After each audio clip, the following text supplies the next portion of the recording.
Hello everyone, and thank you for allowing me to tell you a few words about the big event that will take place next summer, which will catch everyone's eye on the planet, the Paris 2024 Olympic and Paralympic Games. At the heart of our beloved City of Lights, one centenary after the last Summer Games hosted by France, it will be a unique experience.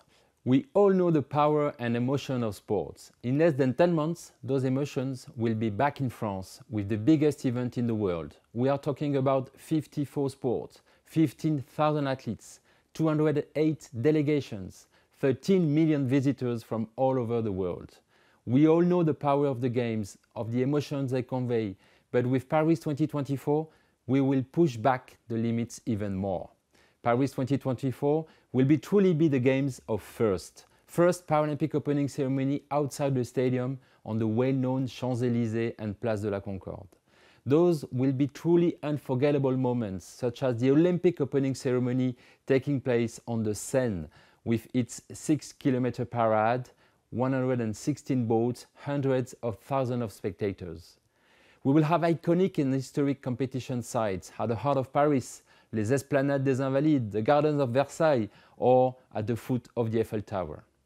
Paris 2024 will hold the first open competitions such as the Marathon for All and its 20,000 challengers who will be experiencing the same route as athletes a few hours before them. There will be the first 100% parity Olympic Games with as many men and women athletes participating in the Games. Together, we will create more responsible and sustainable games, cutting by half the carbon footprint. We want our games to play a part in changing how we perceive disabilities and helping our society to become more inclusive. Our games will have a true social impact, getting the young and the whole society to move more with the 30 minutes of exercise every day in schools. We are really looking forward to it and hoping to welcome you among the Paris 2024 family. Please know that our teams are available for you if you are interested in the Games and if you want to help us in telling and promoting the story of Paris 2024. And now, it's my pleasure to leave the floor to Romain Lachens, Head of the Commitment Department at Paris 2024 and Direction de l'Engagement, to tell you more about our project. We've just heard Tony Estanguet, 3-time Olympic champion in canoe, now the head of Paris 2024, the organization in charge of the Olympic and Paralympic Games next July, August, and September in Paris. I'm wondering, how did you two meet? With Tony? Yes. Hello everyone, first of all. I didn't have the chance to participate to the Games, to the Olympic Games, but I was an athlete in tennis, and I get the chance to have a full scholarship in NCA in San Francisco, a long time ago, 20 years ago. And right after, I studied and I met Tony at school, actually. Which one? The ESSEC.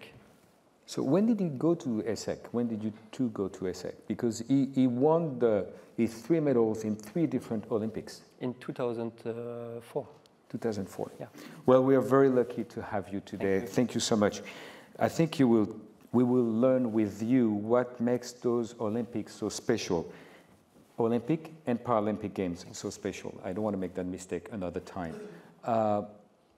Tell me, is the Olympics actually still relevant in our society? That's a good question. Yes, of course, yes. But you know, at the true beginning, when you started to bid in 2015,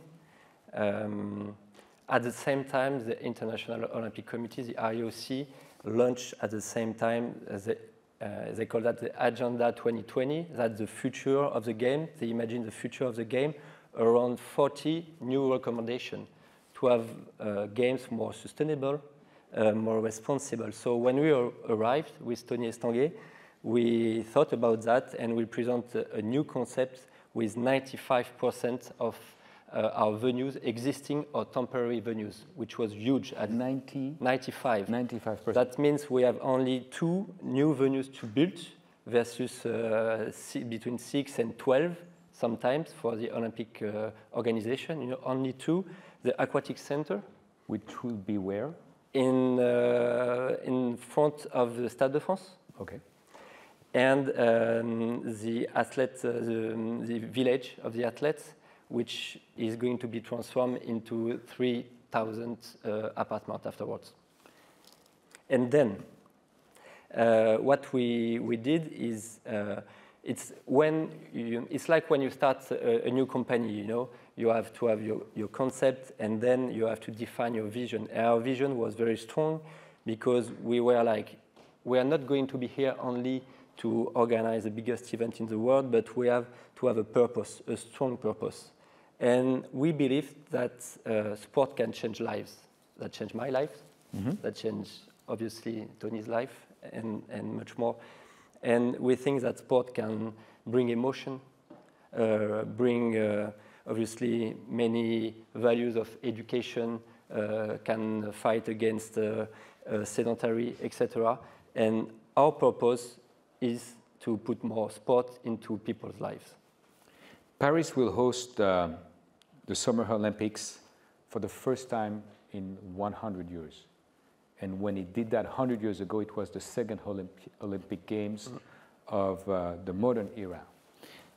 In 1992, in 2008, in 2012, there were so many failed attempts. Thank you. To organize those games in Paris. And then the success finally came in 2017. But as we come closer to the opening ceremony day, I would have imagined a growing enthusiasm, a positive energy in the media, among the people in France. But it seems that the event is still so unclear for people that we have to look, as we heard in the previous sessions about storytelling, in the negative little things that could happen or that you guys are doing or that are happening in France right now.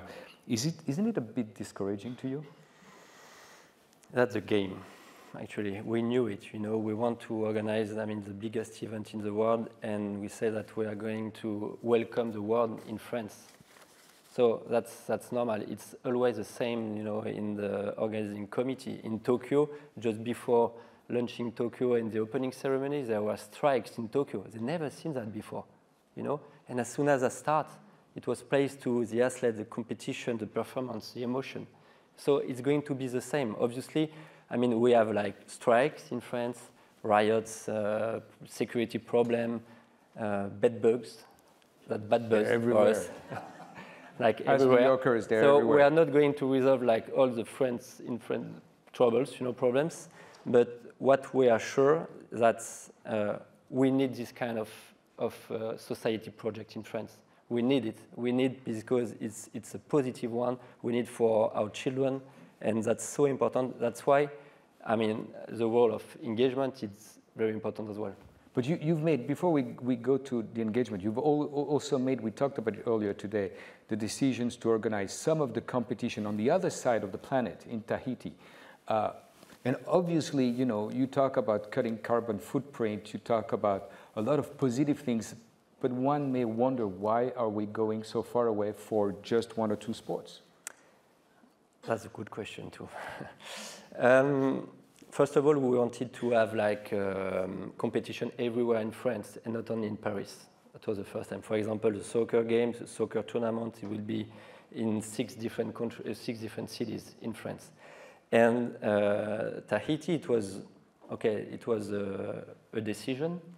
Our decision, we wanted to have in the entire territory of France some competitions. Tahiti is one of the biggest and waves in the world, so it's pretty famous. Teahupu, it's very famous, and the athletes were already over there during the games because there is a World Cup just before or after. I don't remember, but there is a World Cup over there. So the athletes don't have to come in France and to come back over there. So the wave is amazing. The athletes were over there. and we are going to engage all the territories. So but are the athletes coming for the opening ceremony on the Seine River? They are not going to be here for the opening ceremony, obviously. You know. And so have you been guys traveling back and forth to organize everything? No, they are going to there? stay over there and to do their competition afterwards. Let's talk about what you do right now. You are Romain, Director of Engagement. That reminds me of the titles of CHO we saw sometimes, Chief Happiness Officer. Thomas Kellner just explained to us what director-owned storytelling means. And I looked up at the word engagement. So it's formal agreement to get married, arrangement to do something or go somewhere at a fixed time, or it could be the commitment of an employee to help its organization reach its goal. Your turn. What does director of engagement mean? What's the definition here? What do you do? We say in France, un mot valise, but that's a little bit that. Actually, it's not the responsibility, the social responsibility that you can find in a big company today. When we are talking about engagement, it's marketing engagement. So it's marketing, basically. That's the first time that that Olympic Committee organization set up this kind of department. But voilà, so that's a mix between marketing, communication, events, politics, digital, influence. So we have to do that to, one, mobilize all the French people and more, the population, the stakeholders, the sport movement, etc. Two, to get them informed, connected to the games, to the ticketing, etc. To have a positive communication on what we do, because we have like several super stories, you know, around the game, and because we help to on the business wise to sell more tickets, to sell more licensing, merchandising, etc. Because the more your communities are engaged, the more they are going to buy. But are you saying that that concept of engagement did not exist before in Tokyo or in London? No, I mean, we have, not at all. We have like a new concept, you understood, and we have new asset, very strong asset. We have Paris as the main asset because of this amazing and natural backdrop of Paris. So imagine the beach volley at the feet of the Eiffel Tower, and then you can go on the scene, and the archery aux Invalides, and you cross the bridge, and you have the bridge Alexandre III, and you have le Grand Palais with taekwondo and fencing, horse riding in Château de Versailles. So first of all, to engage, that's good to have this kind of strength. You're basically engaging the monuments to start with. Yes, exactly. And with the monument, with the places, because we have Place de la Concorde as well, we have Trocadero, we are going to have a Champions Park in Trocadero for the first time to celebrate the Champions of the Day. So we have that, we have 4 new sports, which are very different. It's like breakdance as a new sport, climbing, yeah. We have Where are climbing. you doing the climbing? In Le Bourget. Okay. Yes. We have skateboarding and surfing as new spots. So it's new audience. It's this audience is very active on the social network, so that was good for us. Then we wanted to have to open the games, and to open the games we have the opening ceremony that you heard about that, I guess. So for the Olympic Games and Paralympic, we are going to be outside the stadium for the first time. The opening ceremony for the Olympic Games will stand on the Seine, and it's 600,000 spectators versus 80,000 in a stadium. You know, so that's huge. But spectators that have to pay to attend the ceremony, so the neighborhoods will be blocked, and you show your ticket to get in. Okay. Exactly. How much does that cost, by the way, for the 600,000? Depends. People? I will tell you later. Depends. And ask for a discount.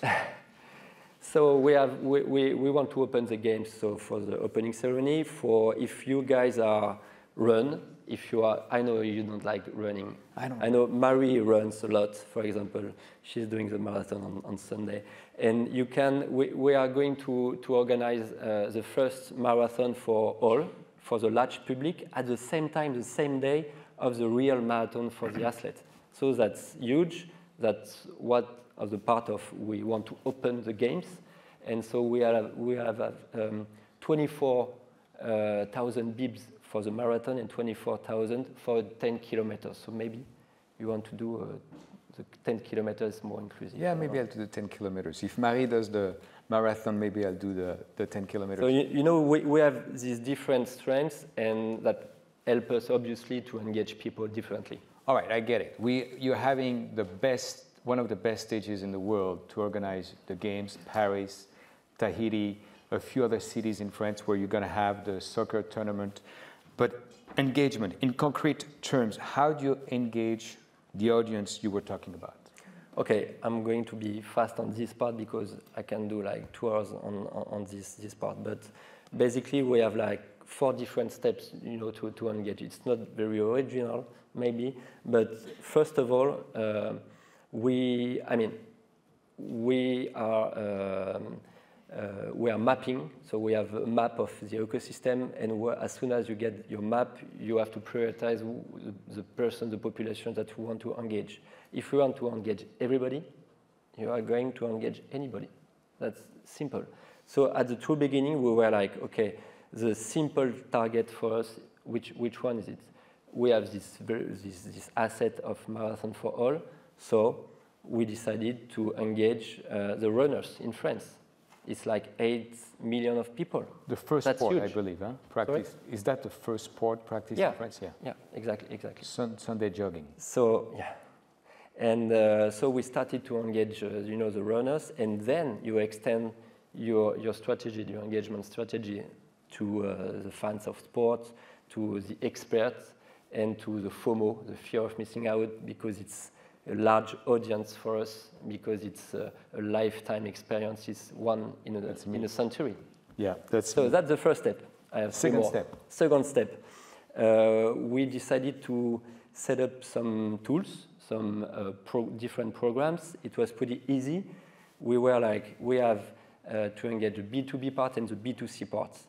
On the B2B parts, it's the cities everywhere in France, the territories, the sport movement, and the embassies around the world, because we have 2 million of French everywhere in the world. And so we decided to set up for the first time a label called Terre de Jeux 2024, so Land of the Games 2024. And so we have 15 different programs into this label to be sure that everyone in France can be part of the games. That was the first thing. The second thing on the B2C parts, it's the Club 2024.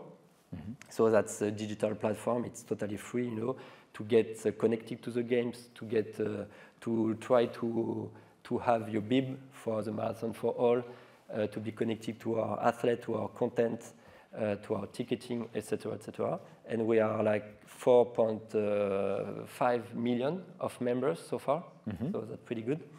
And the influence part, we have an ambassadors program. We have like more than 400 ambassadors to help us to have, you know, the positive sound around the games. Third step is to have an activation around this program. So we have different activation.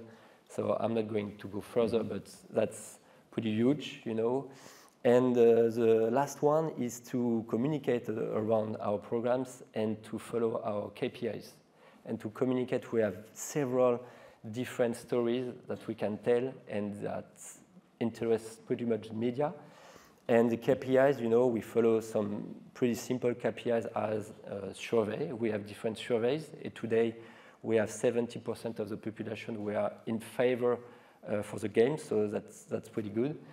And for example, we have like 50% of our members on the Club 2024 who open our content, our newsletter, our email. In a normal life, it's between 7 and 10%. So we know that we have like a strong assets to engage people, and so we have to follow that.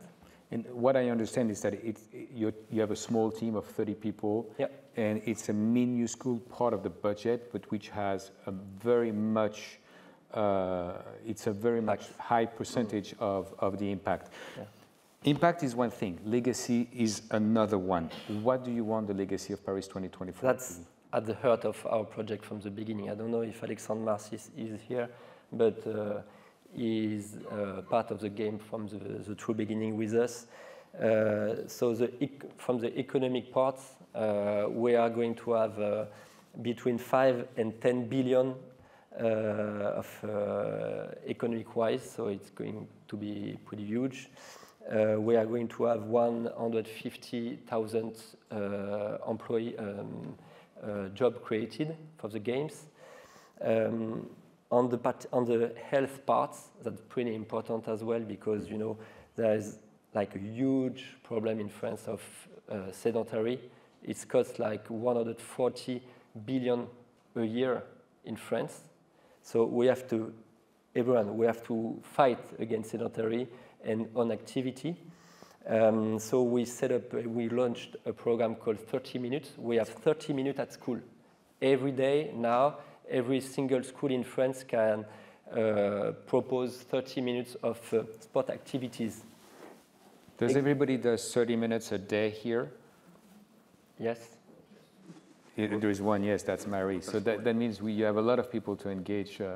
And at the same we launched a program with our partners around Go for 30.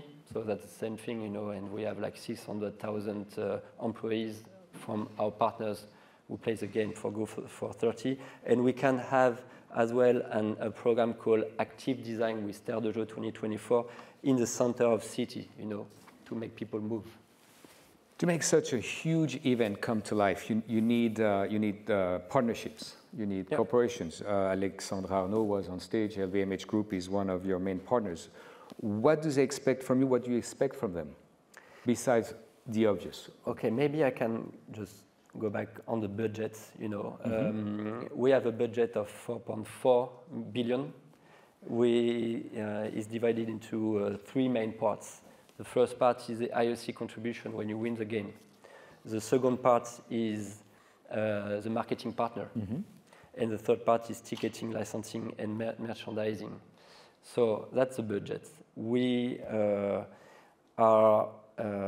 like 5% of state contribution, you know, for the Paralympic, and that's all.